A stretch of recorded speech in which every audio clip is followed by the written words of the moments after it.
नीलेश मुखिया की जो हत्या हुई है, तो नीलेश मुखिया का हत्या आपसी वर्चस्व में हुआ है। नीलेश भी बहुत मजबूत इधर उभर रहे थे, तो सबको दबा रहे थे।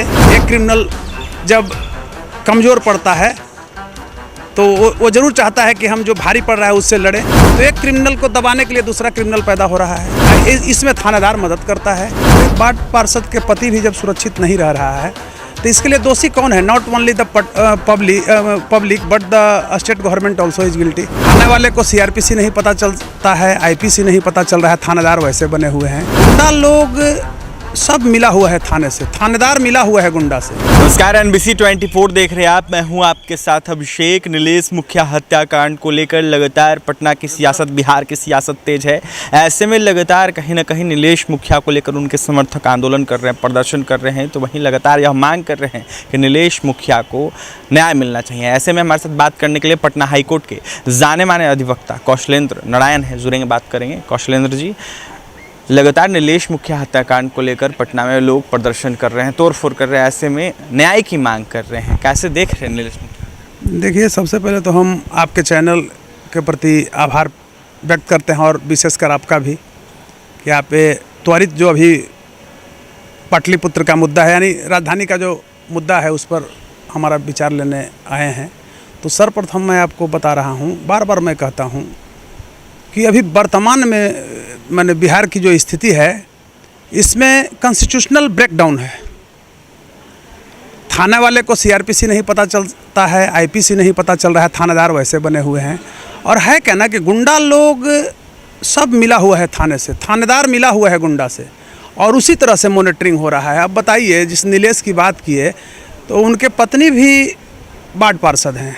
तो एक वार्ड पार्षद के पति भी जब सुरक्षित नहीं रह रहा है तो इसके लिए दोषी कौन है? Not only the public but the state government also is guilty.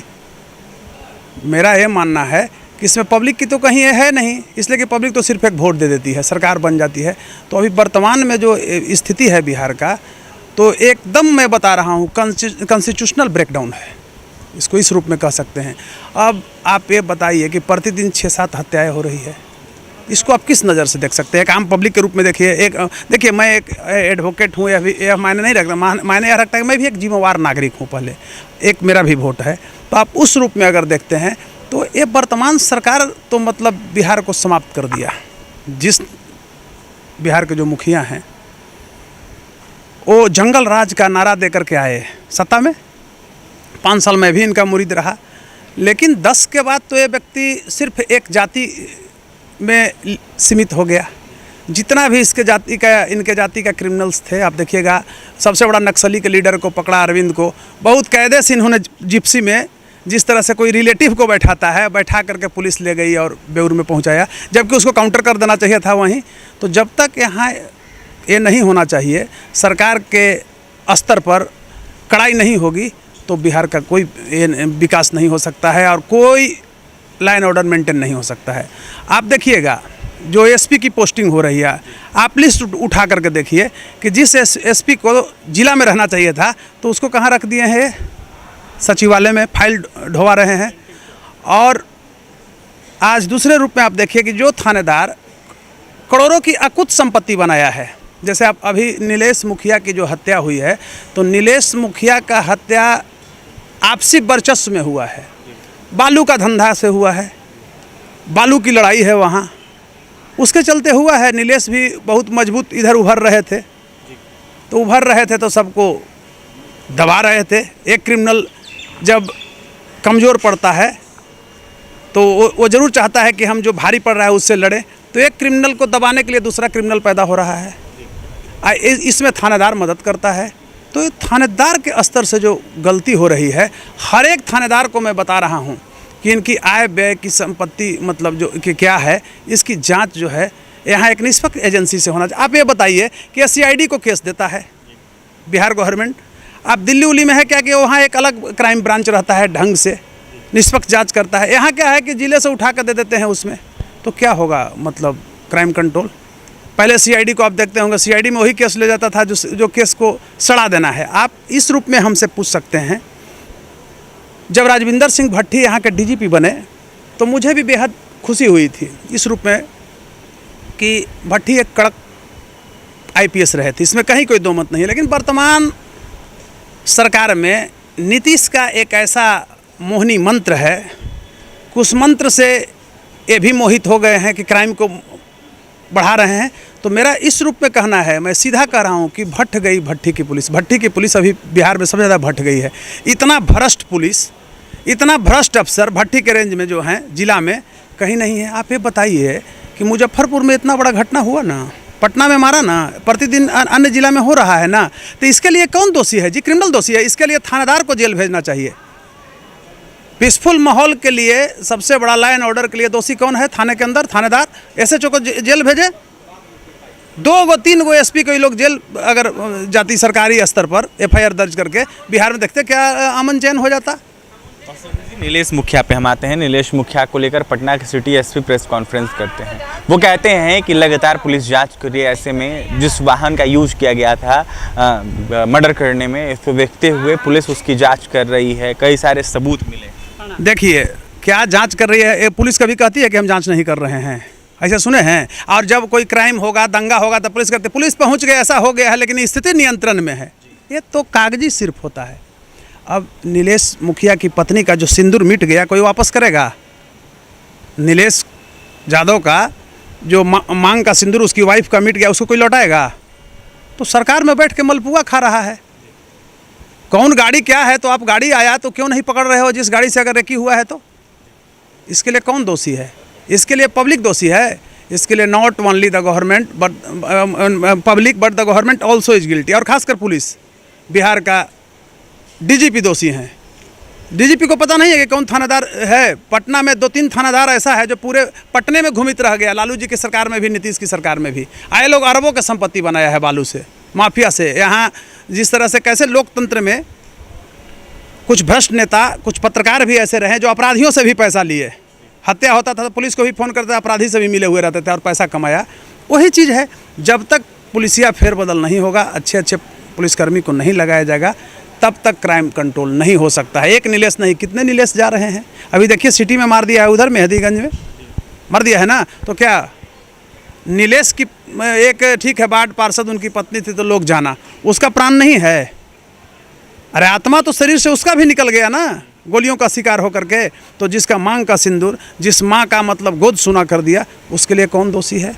तो सिंगल और सिंगल मिस्टर नीतीश कुमार, कोई ऐसा सगा नहीं जिसको नीतीश कुमार ने ठगा नहीं। नीतीश कुमार बिहार में कॉन्स्टिट्यूशनल ब्रेकडाउन ही व्यक्ति कर दिया है, मैं इस रूप में कहूँगा। एक जाति विशेष के सिर्फ बस उनके लिए कोई नियम कानून नहीं है। आप देखिए सीएम हाउस में सिर्फ नीचे से ऊपर तक एक जाति के लोगों को ठैंच दिया है। ठैंचना कहते हैं, एकदम रेलम पेल कर दिया है। माने शर्म आएगा। जिसको पद नहीं था, पद क्रिएट कर करके पटना के थानेदार को देखिए, दरोगा को देखिए, तो क्या डरेगा जी? वो लगा देता है कि हम भाई मुख्यमंत्री से जुड़े हुए हैं। तो जनरल विधायक और मंत्री का कोई वैल्यू है नीतीश सरकार में? 1-2 विधायकों को छोड़ करके बताइए। तो नीलेश मुखिया का जो हत्या हुआ है, ये बहुत बड़ा पाटलिपुत्र के लोगों के लिए सदमा है कि भाई आम पब्लिक अब कैसे बचेगी। प्रतिदिन मारे जा रहे हैं। और मैं इसमें ज़्यादा तो लगता नहीं हूँ कि कुछ और कह सकता हूँ। इतना ही काफ़ी है कि इसके लिए सिर्फ भट्टी की पुलिस और कॉन्स्टिट्यूशनल जो ब्रेकडाउन है, इसके लिए पब्लिक को भी जागरूक होना पड़ेगा। वोट के समय पब्लिक जाति देखती है, वो अपनी गरीबी को नहीं देखती है। वो उसके तन पर वस्त्र नहीं जुटे, लेकिन वो देगा वोट जाते के। अब बताइए, आप एक छोटा सा चीज़ बता रहे हैं कि लालू यादव बहुत माने समाजवादी बनते थे, सब कुछ बनते थे।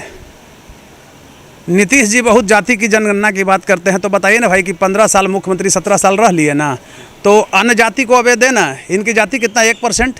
तो 1% वाला 17 साल रह रहा, तो अन्य जाति को, अति पिछड़ा को ही दे दे, दलित को ही मुख्यमंत्री बता दे।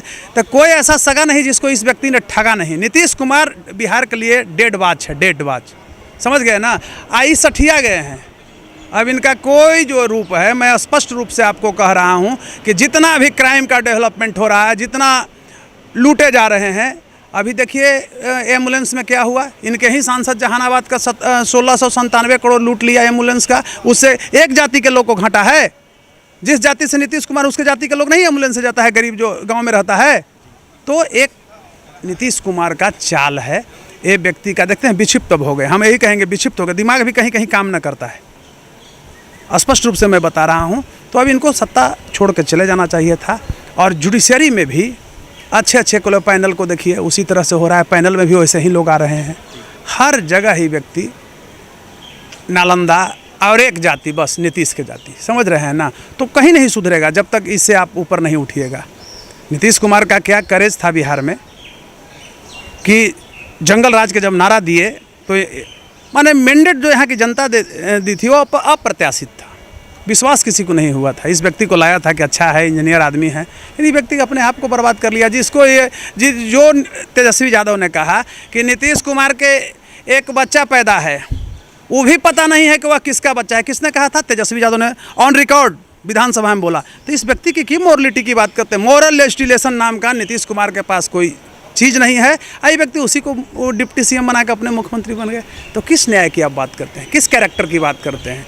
बस मैं इतना ही कहूँगा कि अगर अभी भी समय बचा है, इनको भाग जाना चाहिए। और यहाँ अच्छे अच्छे जो पुलिस, ईमानदार पुलिसकर्मी हैं, उनकी पोस्टिंग होने चाहिए, जाति और धर्म से ऊपर उठ करके। बिल्कुल, जाति और धर्म से उठकर बिहार में, पटना में पुलिस की पोस्टिंग होनी चाहिए। ऐसे में डॉक्टर कौशलेंद्र नारायण, जो कि पटना हाई कोर्ट के जाने माने अधिवक्ता हैं, नीतीश सरकार पर, नीतीश की पुलिस पर जमकर निशाना साधते हैं। तो वहीं जिस तरीके से नीलेश मुखिया हत्याकांड हुआ है, इसको लेकर यह साफ कौशलेंद्र नारायण ने कहा है कि लॉ एंड ऑर्डर बिहार का पूरे तरीके से खराब हो गया है। लगातार अपराधियों का मनोबल बढ़ा हुआ है। ऐसे में मोरल रिस्पॉन्सिबिलिटी जो है नीतीश कुमार में नहीं बची है। इसलिए नीतीश कुमार कहीं ना कहीं कुछ नहीं करे। ऐसे में सत्ता के लोभ के वजह से तेजस्वी यादव के साथ आ गए हैं। क्या कुछ कह रहे थे डॉक्टर कौशलेंद्र नारायण, आपने सुना है। और भी तमाम खबरों के लिए NBC 24 के साथ बने हैं। पटना से सहयोगी अमित के साथ अभिषेक की रिपोर्ट।